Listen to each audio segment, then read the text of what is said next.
Welcome to the Profici Podcast. I'm Anthony and I am joined today by Donna. Donna, would you like to introduce yourself? Hello, hi, I'm Donna Scully.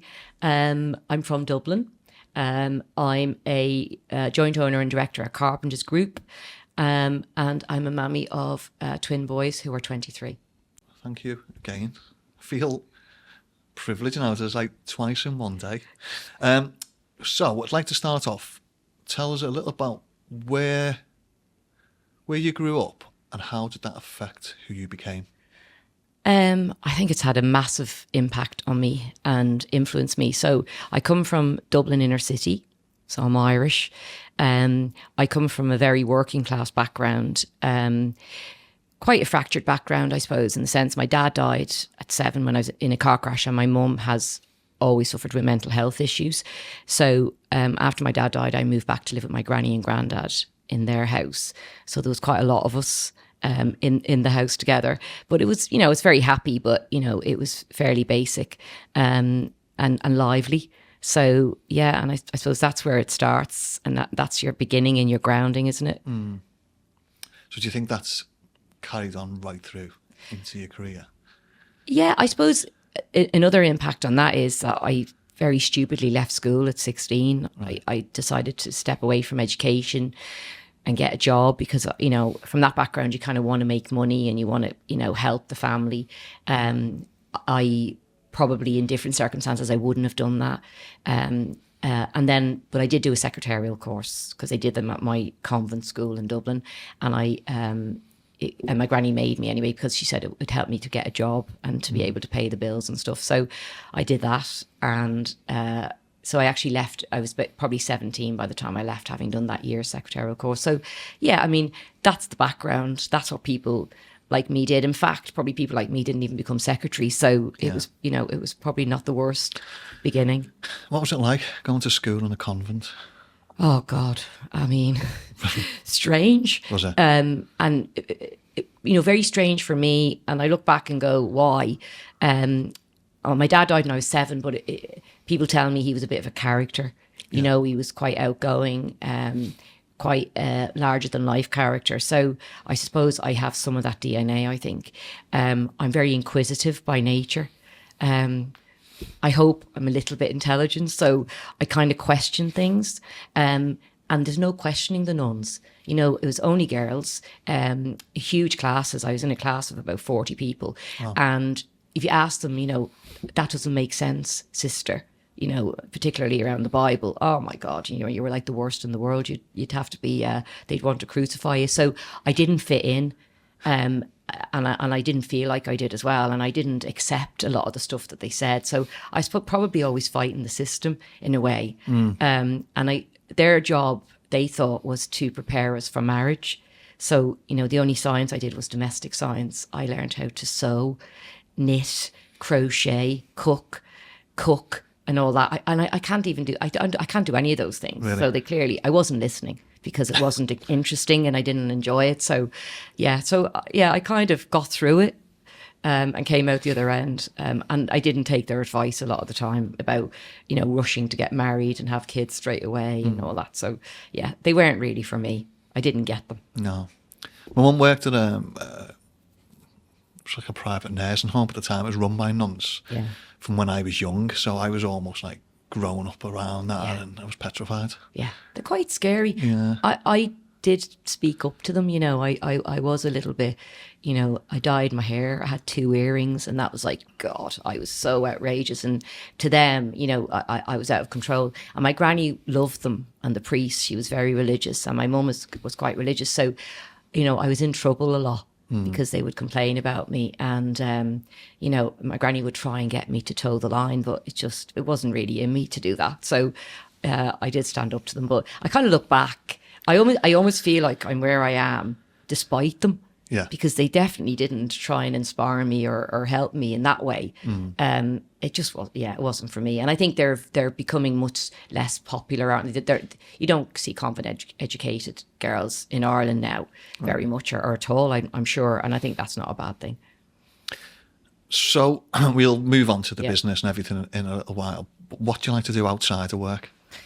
Well, I have a bit more time now because I have a board who runs the business and I can do things that I like this. So I'm here talking to you, and obviously I was talking earlier. So I quite like that. I like mentoring. So I'm doing some mentoring for the Girls Network.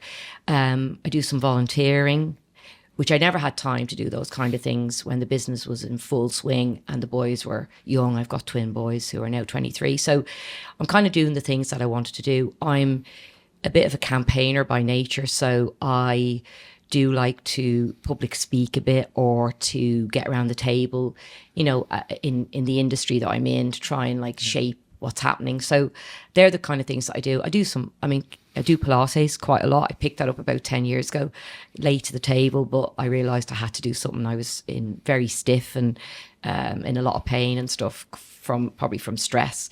So I do that. Hang out with John, you know, see the boys, see family. So just been to Dublin for the weekend. Nice. So, you know, just kind of things that I probably didn't have time to do when I was in full swing at the business. I believe you're a big football fan. I forgot to mention that, didn't I? Well, it is the morning after, the night before. Yeah. So I'm still in shock and horror about last night's derby. But anyway, I have to be more than a fair weather supporter. But yeah, I'm a season ticket holder at Liverpool. So how lucky for me ending up here in Liverpool.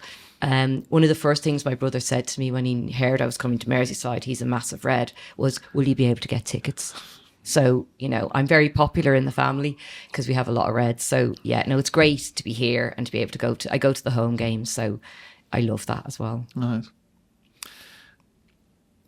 What did you want to be when you were a child?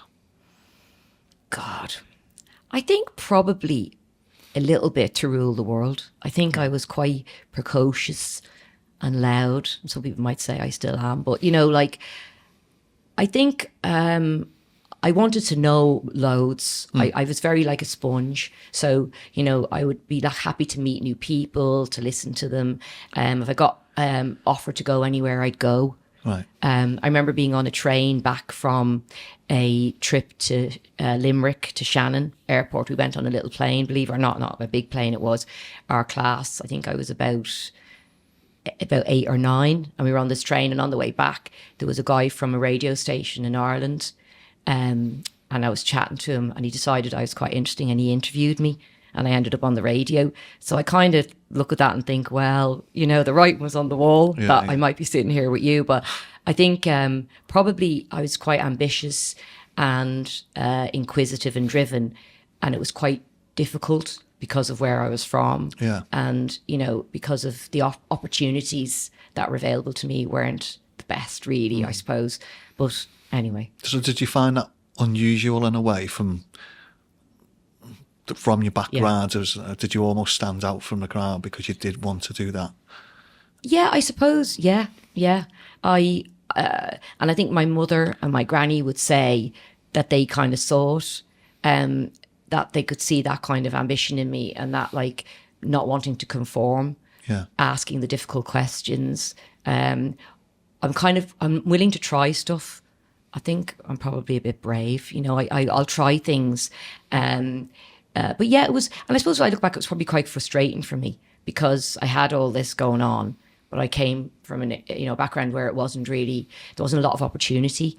You know, hence the leaving school, doing the secretarial course, you know, and aspiring to be a secretary. And then, you know, when we get on to later, that wasn't enough. Yeah. So there's a part after that. But I think, I look back and I definitely think that I was kind of a bit different. And I kind of found that out more later. So you were almost like it was geared up at the time for you to just be a wife. And that's why it was the cooking and the sewing and the knitting. And you were just like, no, that's and not I'm a terrible wife, and I'm terrible at all those things. I mean, I remember like I moved to Newcastle when I was 20, and I came home, and my granny said to me, you know, when are you getting married?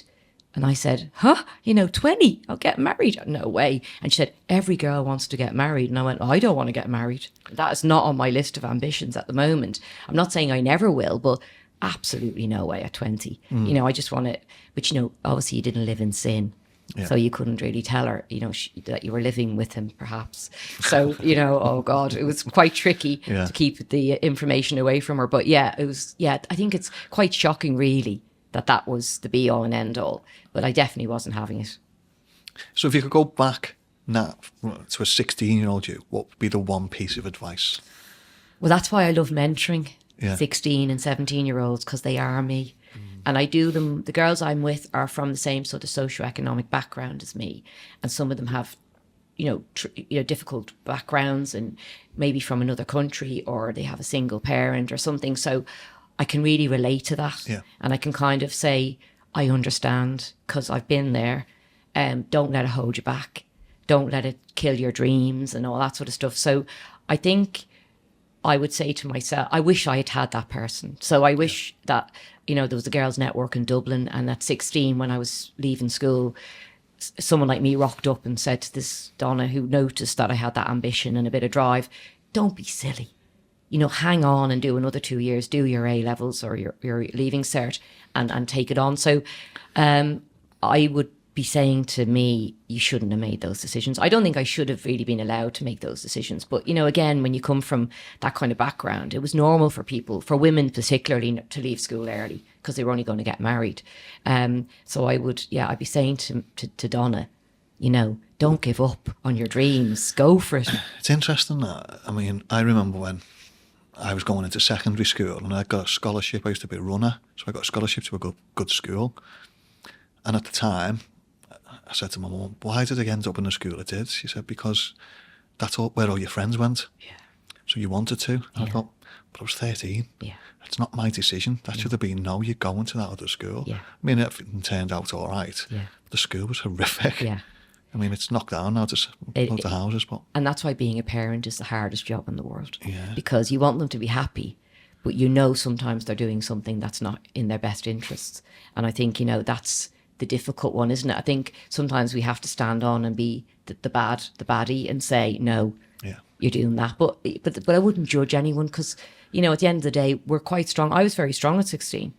I don't think anyone probably would have changed my mind, even though I like to think somebody should have. Yeah. I don't know if they would have been able to because I was a bolshy.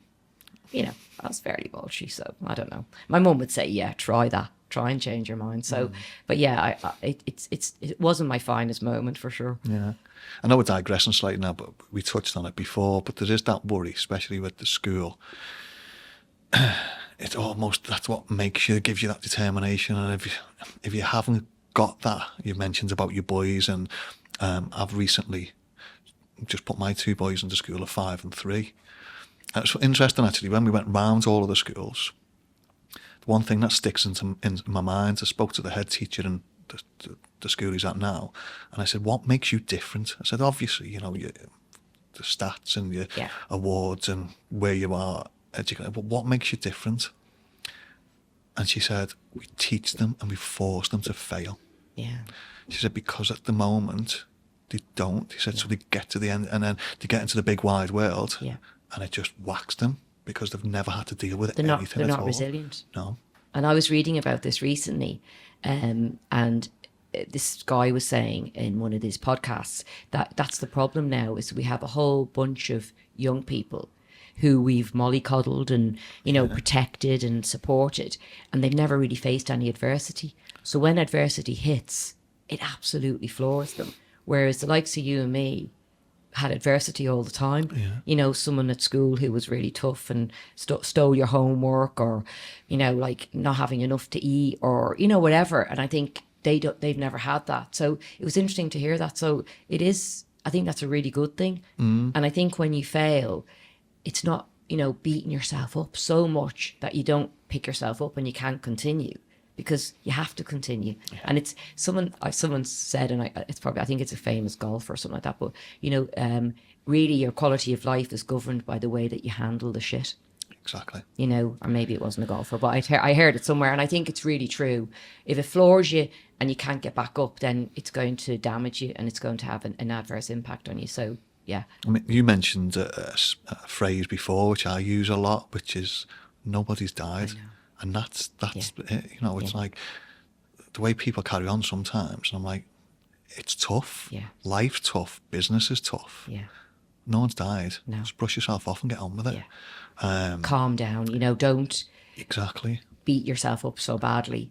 I think it's really important. And I mean, my boys are sick of hearing it, they go, oh God, not that nobody died again, but it's true. And it's just, it's a phrase that kind of describes you're treating this like the end of the world, and it isn't, and worse stuff is going to happen. So, just carry on and forgive. Do you know the other thing about forgiving yourself is a really good one? Because I was very bad at that. I think when you come from a basic background and you start to do better, you're terrified of failing. And you're terrified if people are going to find out that you're not really good enough, that you haven't got that kind of education that they have and that kind of finesse. And you're worried all the time. And I think the real thing for me about getting older that I like, that I don't like much about it, I have to tell you, because I'm very, very vain, is like that, you don't beat yourself up is bad. Yeah. And you kind of go, well, I'm doing my best. This is my best, even if it's not perfect. Yeah. So I do like that, but it's quite liberating. What's your pet or biggest hate, both personal and professional? I think cruelty. I think arrogance, snobbery, cruelty. Anyone who thinks they're better than you, or anyone who thinks they're better because they've had success, that really winds me up. Because I used to say to the boys, they sound like they were tortured, don't they? But I come from that background. There's a lot of the Bible and stuff like that because of my background. But I used to say to the boys, when you get to the Golden Gates and St. Peter's there with the book, and he says to you, he wants to know whether he's going to let you into heaven. He's not going to give a shit about how big your house is, how many designer pairs of shoes you have. He's going to ask, have you been a nice person? Have you been kind to people? Have you kept your feet on the ground? So again, that's my kind of yardstick for living your life. So when I come across people who look down on people, who are big-headed, who are snobby or cruel, I just have no time for them. And I think they make life tougher for everybody. Exactly. I think as well, there's a massive element of luck in business. Huge, more than people anticipate. Yeah. So you'll get people who have done well, but to know it's not down to them. Yeah. I know people who think that Elon Musk and all they do is get a product and stick a label on and sell it. Yeah. But the way they speak to people and that, it really makes my blood boil, because I think. And also, if you're lucky enough to have some success or to do better than you started out, then you should be very grateful. And you should keep your feet on the ground, and you should also help other people to have that, to kind of help them to get to where you've got. And I think one of my friends is self-made, and she's a KC, and her husband said to her, kind of looking at me and her and the things that we do. And he said, the likes of you and Donna are sending the ladder down to help more people like you come up, rather than looking down the ladder at them and saying, look at us, how great we are. Because I think, for me anyway, I think it would be a much fairer society if we've got a mixture of backgrounds, a mixture of culture, a mixture of ethnicity or, religion. That's going to be a much better place for everybody, because everyone will feel like they belong because they can see somebody like them. It's, isn't it? I think, you mentioned this before. It's the hard work and the graft, and I think a lot of that comes from your background. And I suppose that's why a lot of sports people, especially in football, the best footballers are normally from a working class background, because that's all they do is play football on the streets. And I think, they see the success there and they're fighting for it, and they're determined. And I think, I mean, one of the things that I found, I was talking about recently, I was doing a women's conference on resilience. And one of the things I found out, you know what you think you know what resilience is, and you think you know how to describe it and how it affects you. And I was like, I watched a TED talk and a few other things. I was doing my research, and I thought, and it became clear to me that some of my adversity and some of my background had definitely made me more resilient, because I was used to shit happening, and I had to pick myself up and carry on. And I think it definitely drives you, and it definitely makes you hungry. And I think the other thing for me is I'm lucky that I found something that I like. So, I kept going, and I studied, and I became a lawyer, and I ran my own business with John, and that's been very rewarding for me, and I really enjoy it. And watching it unfold, it's been horrible at times now. Yeah. Jesus Christ, horrific. But there's been loads of good times, and seeing people who work with us, all those people, and you're providing jobs, and most of them seem happy a lot of the time, and whatever, and you're providing a nice service for clients, and I just think all of that kind of gives me job satisfaction and makes me happy. So I think you're lucky if you find something that you like, and I know not everybody has that opportunity. So again, I think in terms of being grateful, you have to be grateful to do something you like, because a lot of people go in, don't they, and clock in and clock out, and they're not really getting any job satisfaction. And I feel very sorry for people like that, because I feel like I'm lucky that I Given did. you spend more time in work than you do anything else. Huge. I mean, obviously, that leads me on to the next question. You can see you're extremely passionate. But what would you say you're most passionate about? I have to say my family first. I think I understand that, success and money doesn't buy you happiness, doesn't buy you a great family. So first and foremost, there's the family here and my family in Ireland and everything. And they're really important to me, and making sure that they're okay, and that, I'm close to them, and I support them. And then obviously, I think in terms of, my relationship with John, obviously that's first on the list. But I think in terms of the business, I think when I set out to run the business with John and to join him and to grow the business, I think for me, I wanted it to have, it to mirror or to reflect our values. Yeah. Like it had to be, if I look at the business and go, am I proud of it? I am. I don't think it's perfect, and I don't think we do everything right, but we've really tried to. So I kind of go, fundamentally, it has the same values as us and the culture that we'd want. And also I kind of wanted to provide a good service, and there's times when that's difficult, like in COVID and the pandemic, it was very stressful and difficult, but you keep on plugging away. And I think, I'd like people who work at Carpenters to say they enjoy it most of the time. Yes, it's hard work. I'd like people who deal with us as customers to say, yeah, they were nice, they provided a good service. And, just that kind of, I have this thing where I think, you have to leave your mark. I don't know whether that comes from my dad. I don't know. I didn't know him for long enough, but there's definitely this thing that I think, you're only here for a certain amount of time. If you're lucky enough to get a voice, to get some success, for people to be bothered to listen to you, then you have to use it for good. And you have to kind of try and change things. I hate injustice. Yeah. It really, really winds me up. So, if I can kind of fight that in any way, then I will. So, yeah. Who would you say is the most influential person in your life? John Carpenter. Yeah. Yeah, John Carpenter. And people are probably sick listening to this because I always say it. But you, just as a person, because he's a massive integrity, he's a complete looper, by the way. He's completely insane, but in a good way. Yeah. But he's got massive integrity. His word is his bond. He's very fair. He's hugely intelligent. I really like intelligence. I find that very attractive. And he's very supportive and open-minded, massively supportive. I mean, in my life, he would be the person who's had my back the most. I mean, interestingly, sometimes I've said I can't do that. Lots of times I've said that. And he just comes back and says, yes, you can. He has this other thing that he drives me mad about. He mostly when the business was smaller and it was younger, but it still happens where we set goals, and he's very good at setting goals.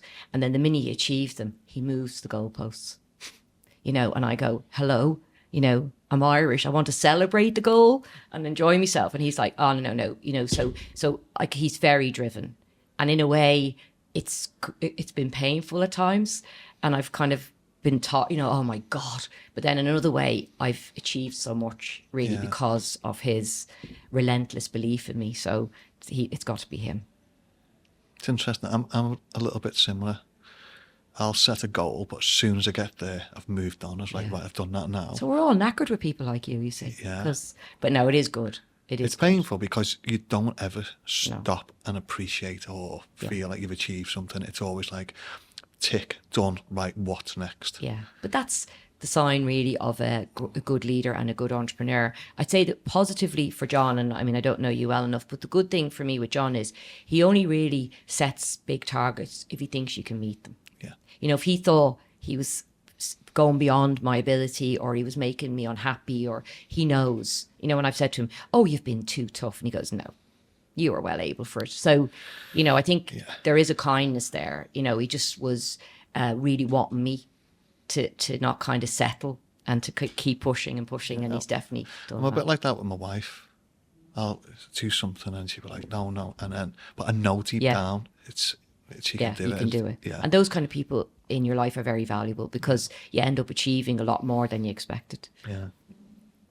So, 27 years? So Carpenters is 30 years. So I did help John set it up, but I was in London for 3 years doing my own job. And then I joined 27 years ago, in June. So just on that, how have you lasted so long working with your husband? Oh, oh God. Everybody asks that. And it is like, I understand that. And people wouldn't recommend it, would they? And they think it's really mad, but it's just worked. If you said to me, I could only use one word to describe why it works or how it's worked, I would say respect. So I think, you know, we met in London when he was at Leeside Whitley and I was working there. And I think we immediately had a huge respect for each other. I thought he was really good and he says he thought I was really good. So that's the starting point. So, and John has always said that he's always been able to put the personal and the professional thing, separate them. So he said, you know, if I wouldn't have pushed you professionally or I wouldn't have wanted you to work with me if I didn't think you could do it. I wouldn't jeopardize the relationship. But he thought, you know, I'd be good for his business or we'd be good together and so on. So I think that is one of them. Certainly respect is the kind of overriding thing. We also, when we started working together, we introduced this no blame culture or no blame game or no whatever you want to call it. And so we're not allowed to blame each other. So because there's only two of us, we have to make a decision. And sometimes there's a deadlock, isn't there? And if it was my area, which is kind of more operations and people and processes, then I would make the decision. And then it was more, he's great at finance and, you know, balance sheets and all that. But if one of us made that decision and stuck our neck out and it went wrong, which obviously it does from time to time, you couldn't say, I told you so. But we both have thought it loads of times. I could see it in his eyes, you know, and he could see it in mine, but we don't say it. So we've never said it. So that kind of helps as well. And I think just there is tough bits, you know, and we have had our moments, but I think we're both quite strong people and it's very bloody if there's a row or if it goes wrong. It hasn't happened that often. So I think we both kind of don't want it. Yeah. We quite enjoy the nice bit and we're like, oh, we're not going there. But, and I think in a way, because I'm quite a strong personality and so is he, it's good that we don't want to do that. You know, I have too much respect for him and he has for me. And he knows I'm not going to toe the line or roll over. And I know he isn't. Yeah. So I think probably it's good that we're both quite strong, fiery individuals. So what would you say people most misunderstand about you? I think as I've got older, and I think when you say you're a solicitor and I didn't do it the traditional route, or I say, you know, if they find out that, you know, I run my own business, I think they assume I'm posh. Right.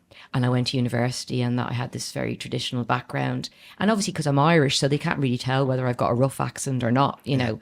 So I think they probably think I'm posher than I am. So I think sometimes it's a bit of a shock when you say, I left school at 16 and I come from Dublin inner city. So yeah, I think that's probably... maybe not when I was younger, but certainly, you know, in the last sort of 20 odd years, I think people probably are surprised. Okay, so tell me about your journey then. So left school at 16, did the secretarial course, ended up office junior, worked my way up to being a secretary in Dublin. So did that till I was 20.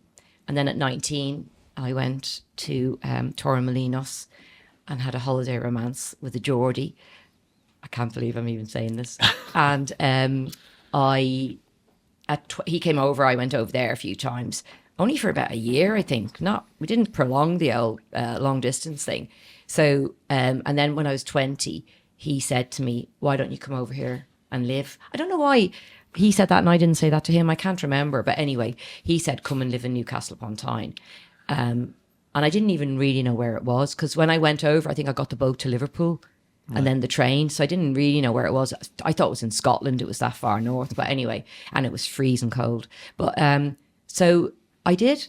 So I got a return flight on Dan Air to Newcastle for a month, and everyone expected me back in 4 weeks, if not before. So they didn't expect me to stay, and obviously I'm still here over 30 years later. But so yeah, I went there and I became a legal secretary in Newcastle.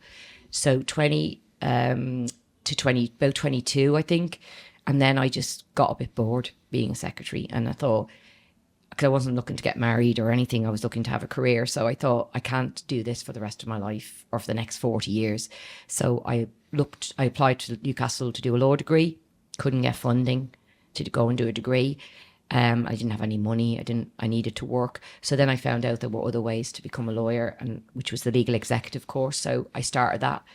I actually got day release in Newcastle for 2 days a week, 2 afternoons a week to do that. Did that for 2 years. And then I moved to London with the Geordie.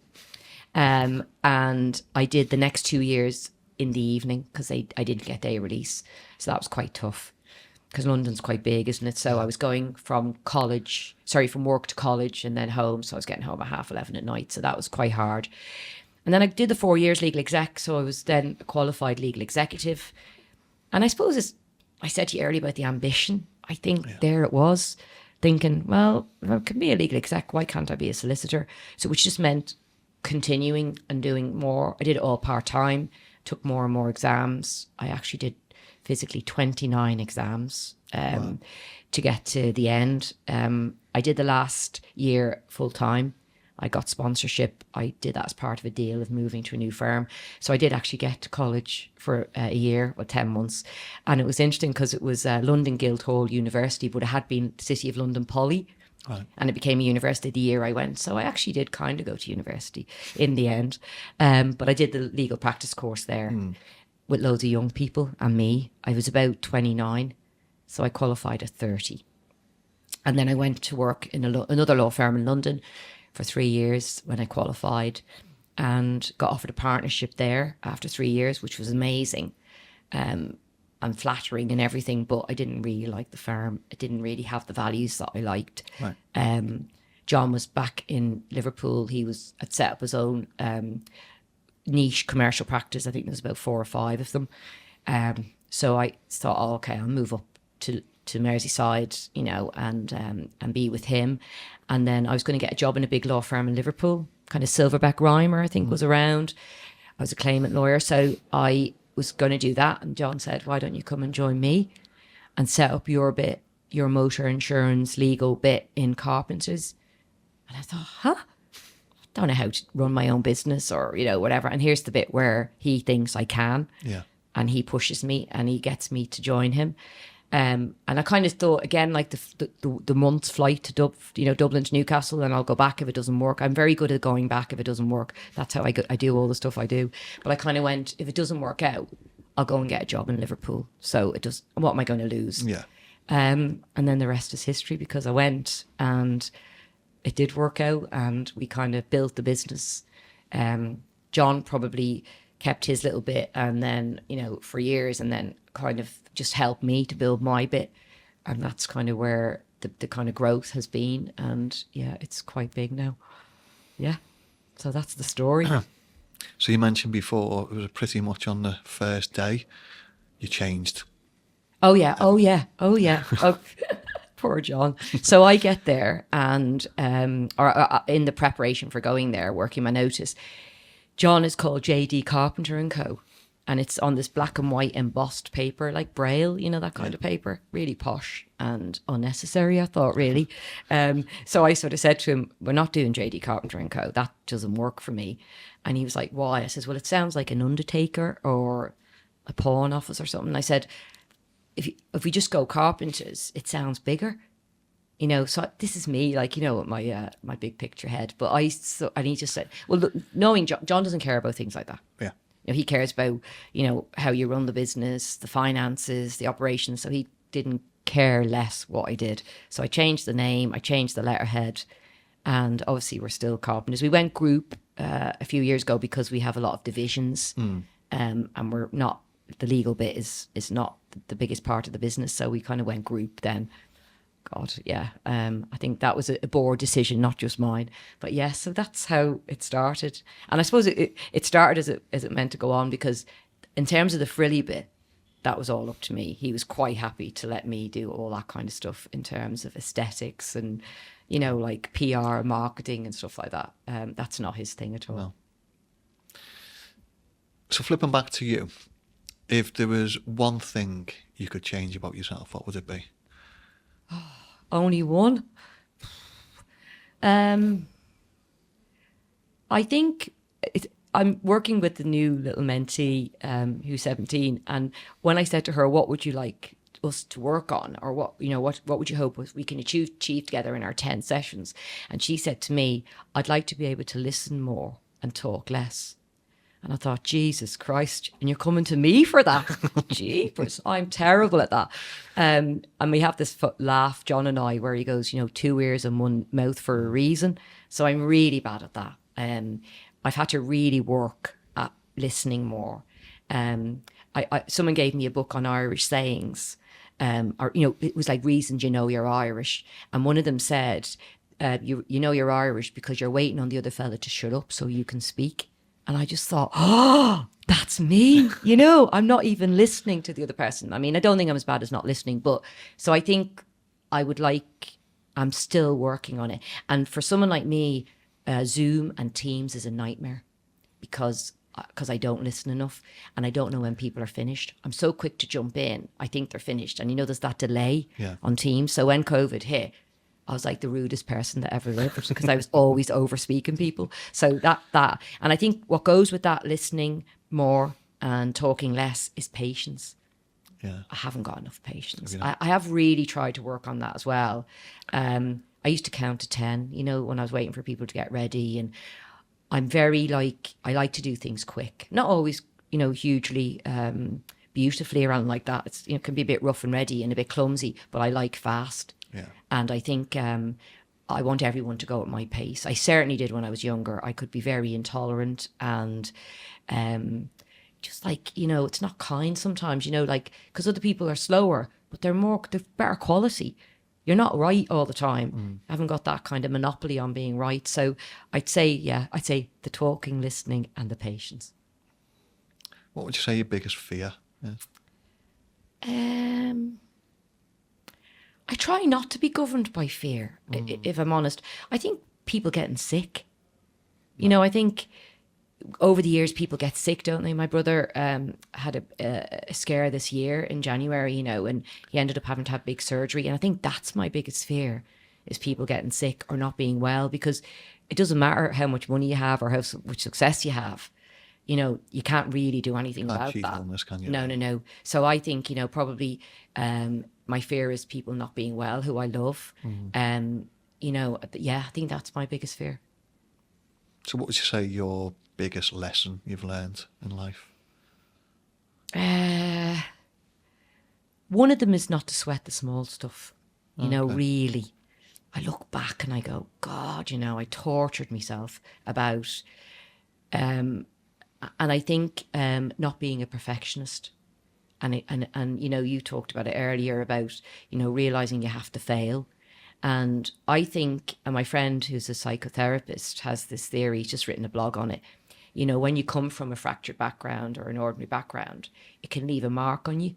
They're like wounds, they call them, where you want to be great or you want to be perfect. You feel this kind of, you know, people are depending on me to be great, to be successful, you know, to have money that I could help them and stuff like that. And a lot of the time they're not doing that. You're doing that. You're actually doing that. You're putting that on yourself rather than them putting it on you. So I think that's trying. I mean, I think the problem with some things is like things about talking and listening and impatience is I think that's in my DNA. unfortunately. Yeah. And I think probably being perfectionist is probably a little bit governed by my background, but also maybe my ambition and my drive makes me like that as well. So, but I think for me, getting older, it's like I recognize those things that are not the best of me and that are quite painful. So I try to talk to myself, you know, and I read things. I love blogs. I love listening to podcasts, and they do help me to kind of come to terms with things, or to, you know, kind of just move on, or accept. I think accepting stuff is quite a good lesson as well, rather than keep trying to fight it. And you go, well, you know what? Maybe that's just part of me. Yeah. Would you say you've had a like one, can you sort of identify one thing where you think that was probably my biggest failure? I kind of talk about leaving school, don't I, at 16. And then people say, but you got another chance. And I went back and I did, and I got the chance of further education and to get qualified and blah, blah, blah. But I, you know, when I talk about having to go to school after work, go to college after work, studying in my holidays, not going out at the weekends because I couldn't have a hangover and study. Yeah, but isn't that what's made you the person you are? So if you'd have stayed on to, say, 18 or even 20, who knows where you'd have been now? Because you've really had to graft to get to this. So there's two ways of looking at it. I suppose when I mentor, I don't want girls of 16 and 17 to have my path. I don't, because I think it's too tough. And I know it probably made me, and I know I survived it, and I know I've come out the other end, and it's good, but I still think, could we just temper it down a little bit, you know, for everybody then. And also my worry is that from people from my background, it'll put them off. You know, if it's going to be that tough, I was lucky in a way that I'm quite you know, I'm probably a bit resilient, that I didn't realize. I'm probably very driven and very ambitious, and that kind of kept me going. The other thing I do as well is I kind of take one day at a time. So when I set out on studying law, I didn't think, oh my God, this is going to take 8 years or 9 years. I just took each year, each day. And I think that's helpful to me, because I think if I'd sat down at the beginning and thought, I'm going to be 30 when I qualify, I'd have gone, oh, no way. You know, that's too much. So I think that one day at a time. And I do say that to people when they ask me for advice, or, you know, if they're going through trauma or they're sick or they're having a tough time in their life, you know, I go, one day at a time, because, you know, if you get through today, get back up tomorrow, and even when you're having a bad day, kind of get to bed and you wake up and it's a new day tomorrow, and it'll be better, because it couldn't be worse. So I like the one day at a time. It's never as bad as you think. After that night's sleep, it's never as bad as it. I think when the sun comes up, here I go again. Which is not very often. No, obviously, and there's a lot of rain. When the rain's there. But I think it's that dusting yourself down, isn't it? Another day, I go again. And I know us Reds talk about we go again. Jesus Christ, we need to go again. But I like that saying, because, you know, whatever the shit is, we go again. Tomorrow's another day, and I really like that. That helps me anyway. So obviously, mum of twins. So next question, you might have to take that out. But what would you say is the proudest moment of your life? Definitely them. I mean, I think... If you could take that out. If I take that out, I'm not allowed to take them, because I'd have to say them. I mean, not that they listen to anything that I did. Never listen to my podcast or anything, God forbid. Taking the boys out, I think qualifying as a solicitor was a big one, because it just wasn't expected from someone like me, from someone from my background. And I kind of I couldn't believe I got there. You know, I talk about the 8 or 9 years and the after work and the studying, and it was a lot of studying and a lot of exams. I kind of was relieved I didn't give up. I kind of went, Jesus, you did it. You know, like, wow. The relief was enormous. And I suppose if I hadn't have been qualified, I couldn't have joined John in the business. You can now as a qualified legal executive. Right. I wouldn't have been able to. So it kind of opened the door to be the joint owner of a law firm. It gives you that kind of, you know, standing, you know, people kind of, it's ridiculous, but they kind of take you a bit more seriously because you have this qualification, and even though you got it the way I did. But yeah, so I think to actually get there, and they can't, and it's a bit like they can't take it away from me unless I do something really terrible. Jesus. And yeah, I think I've got to this like age without doing something that bad, but you know, they can't take it away from me. So I'd say that was one of my biggest achievements. Do you have a life motto? I think be kind. I love kindness. And I think it doesn't cost anything. Even if you've nothing, you can be kind. I think sometimes people just want you to talk to them or to say well done or to ask how they are. But genuinely, how are they? You know, you're not just saying it to kind of pretend that you care. But I think caring and kindness is you know, isn't that great? Kindness is free. Spread that shit everywhere. I think that's my motto. Didn't you say that was one of the things that impressed you about the city? Yeah, this city. Yeah. Oh, yeah. This is a very kind city. Yeah. This is a city based on community, a city that cares about each other, who kind of looks out for each other. And I sort of said to you, didn't I how I would describe a Scouser, just an ordinary, you know, working class Scouser is, you know, if they have £20, they'll give £5 to other people because they'll say 15 is enough for me. Yeah. You know, they're not looking to have a lot of money to help others. A little bit will be shared. And I think they care about other people. You know, they care that their fellow men are hungry or homeless or, you know, suffering from mental health. I think, you know, it's a city that helps itself and helps each other. And I think that's very inspiring. I think that was a great thing for someone like me because, you know, I come from a kind background in Dublin. My granny was one of the kindest people you'll ever meet. So to come here was kind of like, yeah, I like this. This suits me, and this is going to inspire me to do more for people. So, and just absolutely make me laugh all the time.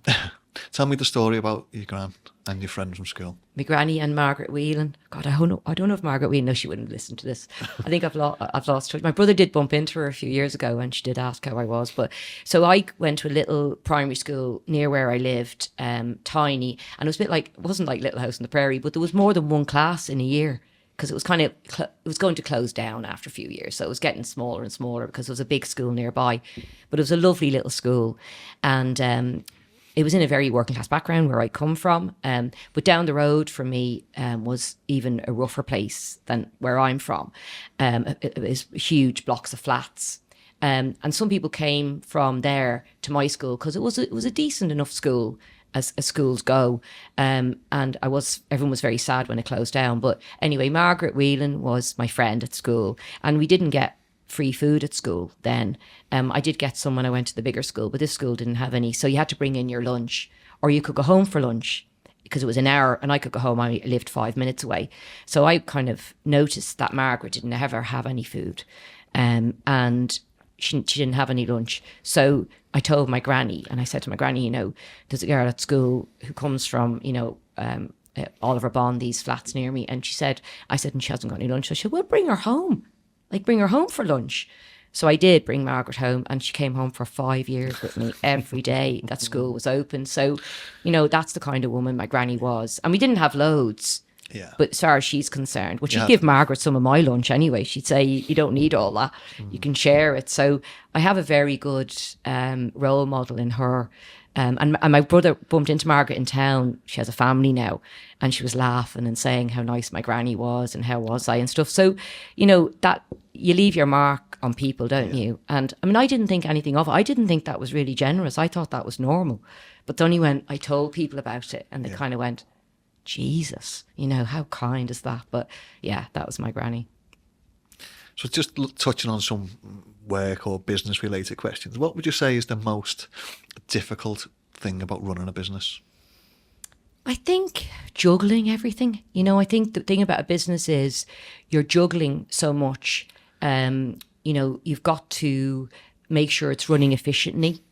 You've got to make sure you provide a great service, but you've got to balance that against looking after your people. Yeah. You've got to keep up to date. You've got to innovate. You've got to be proud of it. You know, you've got to make sure it's running the way you want it to run. I think having the right people there. You know, there's just so much to juggle.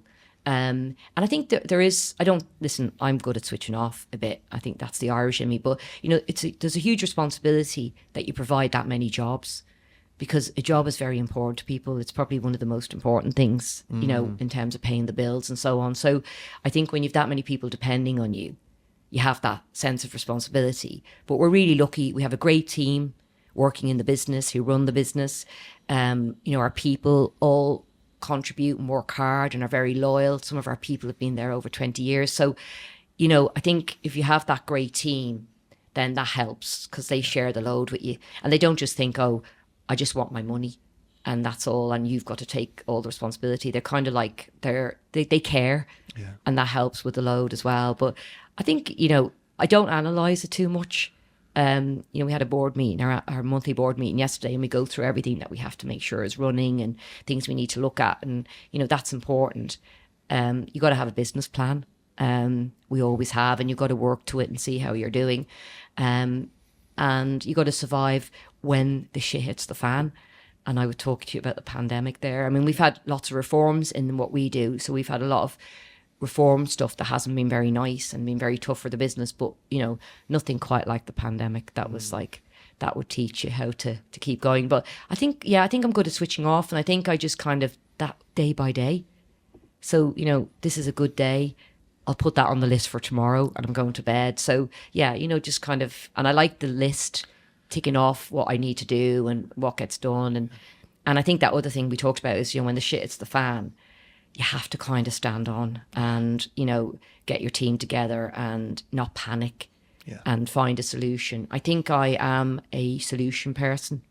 I even try that with my boys, if they say to me, oh my God, my first instinct is, well, how do we solve this? Or how do we make it better? So I think that's kind of my mindset, and that helps because it kind of distracts you from how awful it is. Yeah. Oh God. So obviously you're a mentor to young ladies. Can you think back to maybe one piece of advice that a mentor may have given you? I can't really think of one thing. I think the thing that I say, and I think probably people did say to me, was to be yourself. I think when people saw maybe a bit of a spark in me, or, that kind of inquisitive, ambitious, curious person. I certainly had a teacher in primary school, the one where I got interviewed, she was there, Mrs. Whelan, and she, was kind of pull that out. Like when the guy wanted to interview me, she was like, yes, she does want to be interviewed. She's got a lot to say, and she was kind of encouraging me to let that out. So I think that is great. And I think that's right. But I think as I got older, that regressed because as I studied and as I went to London and I worked in big law firms, and I was different because they were kind of went to university. They had probably nicer backgrounds to me. So you feel a bit different and you kind of let it chip away at you a bit. Yeah. I think it chipped away at my confidence and my voice. And I probably kind of stepped back a little bit for a while. And, I know they talk about imposter syndrome. I definitely was drowning in imposter syndrome. And I think it did chip away at the real me. But I think in the last few years, certainly probably maybe the last decade or so, it's come back. I feel like I'm back. I do make this joke that the only person I have to answer to really, personally or professionally, is John. Yeah. And he doesn't care what I do, really. I mean, unless I'm mean. If I'm a mean person, he'd go mad. But if I'm outspoken or opinionated, once I can back it up, he doesn't mind, because, on social media, I'm very vocal and opinionated, and he doesn't really, he doesn't listen to or look at anything I say, but he hears from other people. Like, he won't hear this podcast, but someone will say they heard it and they'll say something about it and he'll go, oh God, but really, he doesn't mind. He just kind of, so I think I'm lucky, that I have my own business. I only have to answer to him. Yeah. So it has given me the opportunity to really be myself. So I think I've come full circle from probably being myself at about 9 to 10 on the radio to losing myself a bit because of imposter syndrome and all of that, to coming back now and going, you know what? She's back. She's back. Yeah. Because I think hiding yourself is very tiring, or trying to, pretend like you're not as outspoken as you are or as curious as you are. I think it's quite tiring. I felt it was very tiring for me, trying to hide that and trying to pretend that I was quieter than I am. So I think now it's, I quite enjoy. It's quite liberating. Yeah. I'm not trying to be mean or anything, but I'm just saying, like, to people, this is me. Yeah, I you think know. ultimately there's only so long you can wear a mask before it slips, and I think people get too hung up on impressing everyone. Yeah. And if you just be yourself, people are going to like you. Some people not. Yeah. You can't please everybody. matter. And you'll wear yourself out trying to do it. Exactly. And I realise that. And I think, you know, or trying to fit in. Yeah. You know, you're not going to fit in, particularly because I've got an unusual, you know, background or journey.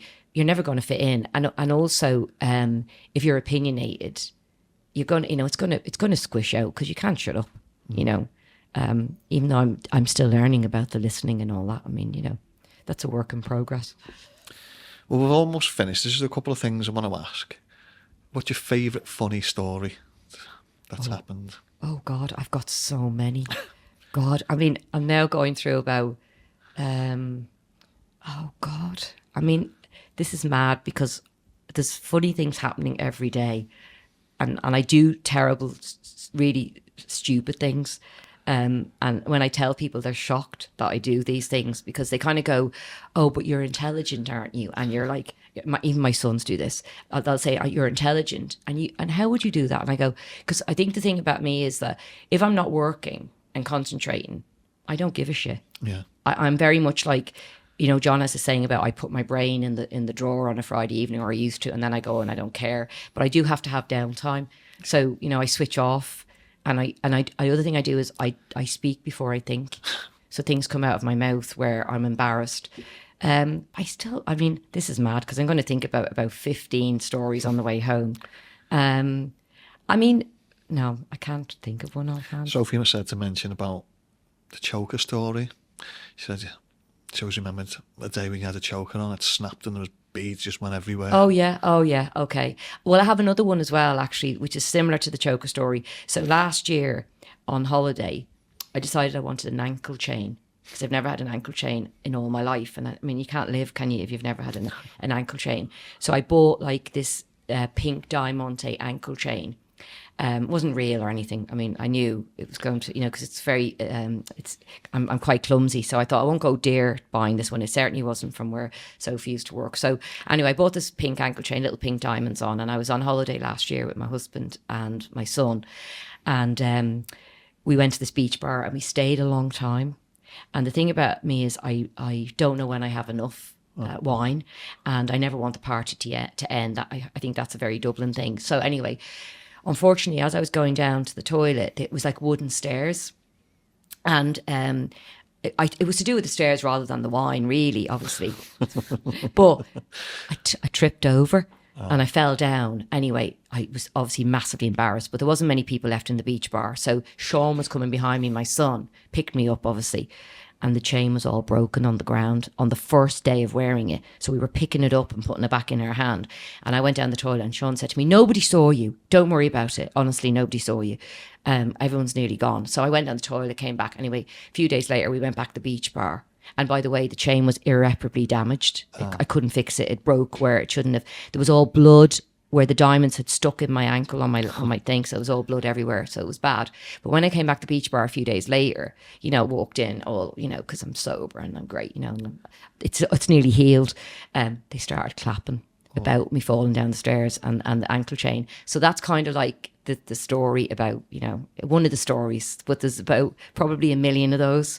There's a lot of those, but I don't really care, to be honest. So we're finished now. I just wanted to ask, what's next? Oh God. I think more of the same, in the sense that I feel like COVID was a dark tunnel, and I think we've come out the other side and the lights are back on. Yeah. The business is good. Our people are okay. Didn't have to make any redundancies, you know, so I'm happy now we're out the other end. You know, we've got a good team. We've got some new people joining us this year, which I think are going to add to the team and help support us doing what we're doing. So business wise, that's great. I'm happy with that. My boys are working, so that's great. So I'm happy with that.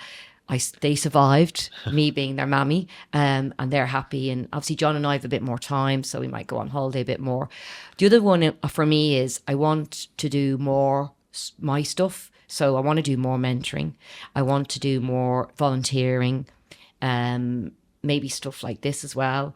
I think people say to me when they hear the stuff, when they hear podcasts that I do, that, you know, it makes them believe, especially from a similar background, or, you know, if they work at studying part-time, that they can get there because I did. So I think stuff like that hopefully will make a difference, and, you know, I kind of have this thing that you're only here for a short time. Yeah. You only get one go. So, you know, try and make your mark.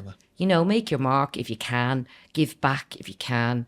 I think I want to, kind of when I was 40 and 50, and then the next one is going to be 60, is I want to get to those milestones and kind of go, I've given it my best shot. You know, I've kind of done my best. Not perfect, obviously. I'm learning that can't be perfect, but I think just give it my best shot, and, you know, hopefully made a difference. Hopefully made people laugh, or felt like, you know, that I cared, because I do care a lot about people. So yeah, that's more of that, you know. Yes. And please, no more pandemics. No, they're done. Excellent. Thank you so much.